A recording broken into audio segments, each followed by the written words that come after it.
Hello दोस्तों, नमस्कार, सत श्री अकाल। फिर से स्वागत है हमारे नए वीडियो में। तो आज का वीडियो होने वाला है ससुरा कनाडा और इंडिया के फाइट के बारे में। कोई कनाडा में बैठा होता है, उसका शो का प्रोग्राम मुंबई में बुक हो जाता है और वो अपने इंस्टाग्राम आईडी पे एक भारत का नक्शा ऐसा पोस्ट करता है जो विवादित है। उसमें पंजाब का हिस्सा नहीं दिखाया गया है और कश्मीर का हिस्सा भी नहीं दिखाया गया है और वो खालिस्तान सपोर्टर है। वो उसने खालिस्तान का सपोर्ट करता है और उसको अनफॉलो करने वाले हमारे क्रिकेटर के स्टार सुपरस्टार विराट कोहली जी, उन्होंने उनको अनफॉलो कर दिया।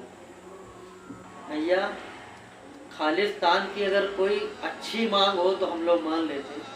देश के आप टुकड़े करेंगे हैं, पंजाब को एक आप अलग देश बना दें, देश को खंडित कर देंगे, तो ये कोई देशभक्त को स्वीकार नहीं होगा। आप कनाडा में, यूएसए में खालिस्तान के सपोर्ट में रैलियां निकालते हैं तो आप अपने पैरों में तिरंगे को रखते हैं, तिरंगे को फाड़ते हैं, तिरंगे को आग लगाते हैं। तो ये कोई भी हिंदुस्तानी इसको बर्दाश्त नहीं करेगा मिस्टर पन्नू, ठीक है। अगर हमारी इंडियन इंटेलिजेंस अगर नहीं मारेगी तो कोई देशभक्त ही आपको मार देगा। समझ रहे हो आप मेरी बात को? तो इतना कमजोर मत समझिए आप इंडिया को कि आप यूएसए में रह के, कनाडा में रह के इंडिया को गाली दे देंगे, इंडिया के लोगों को गाली दे देंगे। इंडिया के लोगों को गाली देने का मतलब है ना कि सारे धर्मों को आपने गाली दे दी। आपका कोई सपोर्ट करेगा ना? नहीं करेगा, चार जूते मारेगा आपको। जो आप वहाँ यूएसए में बैठ के चारों तरफ गार्ड से घिरे होके बयान जो देते हैं, इंडिया को तोड़ देंगे, खालिस्तान बना देंगे, ये कर देंगे, वो कर देंगे।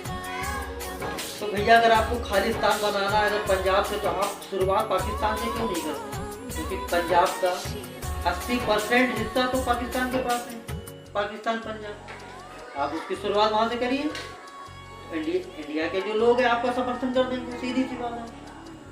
पाकिस्तान आपको रुपए दे रहा है, आईएसआई आपको पैसे देता है, आतंकवादी आपको फंड कर रहे हैं, तभी आप देश विरोधी बातें कर रहे हैं। इससे दिक्कत किसको हो रही है? इसको सिख समाज को दिक्कत हो रही है इससे, ठीक है ना। इसे कुछ चंद लोगों ने बहुत कुछ किया, अब उसका खामियाजा कौन भुगत रहा है? मुस्लिम समाज। कुछ चंद लोगों ने ही तो काम किया है। ये बम धमाके, लव जिहाद कुछ चंद लोगों ने किया है ना। उंगली किस पे उठती है? पूरे समाज पे। ऐसा यही कुछ कर रहे हैं पन्नू जैसे लोग। खालिस्तान खालिस्तान खालिस्तान के नाम पे सिख समाज को बदनाम कर रखे हैं पूरी दुनिया में। ये नहीं होना चाहिए। तो इस खालिस्तान के विरोध में हमारे सिख भाइयों को, सिख समाज को आना चाहिए और इसका विरोध करना चाहिए इन खालिस्तानियों का। अगर किसी को वोट लेना है, अगर किसी को जीतना है, तो सर्व समाज की बात करनी पड़ेगी, सर्व धर्म की बात करनी पड़ेगी। सीधी सी बात है। देश के दो टुकड़े की बात करने की बात करोगे तो भाई साहब आपके दो टुकड़े हो जाएंगे। सीधी सी बात है। उसका हर इंडियन सपोर्ट करेगा। अगर आप उसको चुनौती देंगे कनाडा में बैठ के कि हमारा साथी एक खालिस्तानी मार दिया गया है, तो हिंदुस्तान की गवर्नमेंट उसका जवाब दे। हिंदुस्तान की गवर्नमेंट उसका जवाब कभी भी नहीं देगी। हिंदुस्तान उसका जवाब देगी सिर्फ गोलियों से, ठीक है ना। आप जितना भी कनाडा में बैठ के, यूएसए में बैठ के देश को तोड़ने की बात करेंगे तो इधर से इंडिया से जवाब यही मिलेगा, आपको तोड़ा जाएगा। आप प्रेम की बात करेंगे तो हम प्रेम की बात करेंगे, आप भाईचारे की बात करेंगे तो हम भी भाईचारे की बात करेंगे, आप देश तोड़ने की बात करेंगे तो हम भी आपको तोड़ने की बात करेंगे। आप कोई भी हो, आप चाहे हिंदू हो, चाहे मुस्लिम हो, चाहे सिख हो, चाहे ईसाई हो, हम लोगों के लिए मजहब और धर्म माने नहीं रखता है। अगर आप देश तोड़ने की बात करेंगे तो आप देशद्रोही हैं।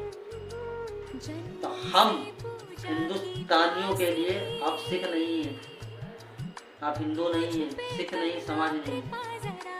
तो आप सिर्फ और सिर्फ क्या हैं? आप सिर्फ देशद्रोही। पन्नू जैसे लोगों का विरोध हर देश इसका भक्त करेगा, हर देशवासी करेगा।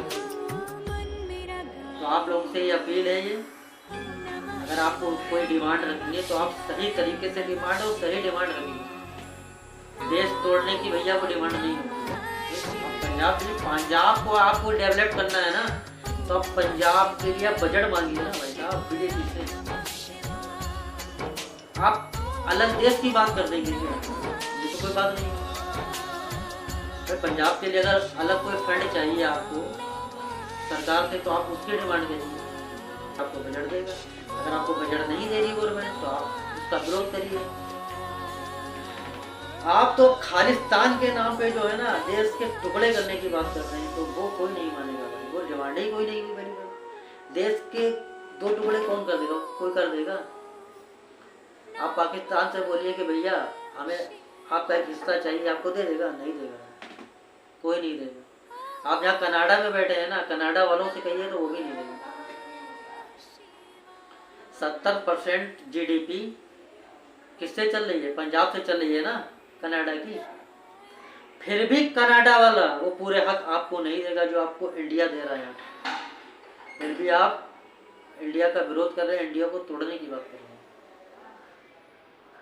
तो भैया 2024 का चुनाव आ गया है, क्या करना है क्या नहीं करना है हम लोगों ने सब आंखों से देखा है। चाहे अफगानिस्तान हो, चाहे हमारे किसी धर्म की बात हो, सरकार हम लोगों को हर परिस्थिति में सरकार हम लोगों के साथ खड़ी रह चुकी है। चाहे कोरोना हो, चाहे कहीं भी युद्ध हुआ हो, चाहे हमारे स्टूडेंट को निकालने की बात हो, चाहे यूक्रेन हो, और चाहे हमारे अफगानिस्तान हो, कहीं भी हो A to Z तक, ये सरकार हमारी हर जगह पे खरी उतरी है। ये हम लोगों ने, हमारे यूथ ने अपनी आंखों से देखा है। तो 2024 का चुनाव आ चुका है। जाति पंथ धर्म में हम लोग नहीं बटेंगे और सिर्फ काम देखेंगे कि 9 साल में क्या काम हुए, किसके लिए हुए हैं और कितने फायदेमंद हुए हैं। और G20 जैसे हमारे यहाँ जो बैठक हुई है, मीटिंग हुई, इसके हमारे पास आने वाले समय में, आने वाले जनरेशन में इसका क्या ग्रोथ मिलेगा, क्या फ़ायदा मिलेगा हम लोगों को, इस चीज़ को भी हम लोगों को जहन में सोच के रखना है। तो भाई लोग, अगर ये वीडियो आपको मेरा अच्छा लगा हो तो लाइक कीजिए, कमेंट कीजिए, और चैनल पर पहली बार आए तो चैनल को सब्सक्राइब करिए। जय हिंद, जय भारत। मिलते हैं।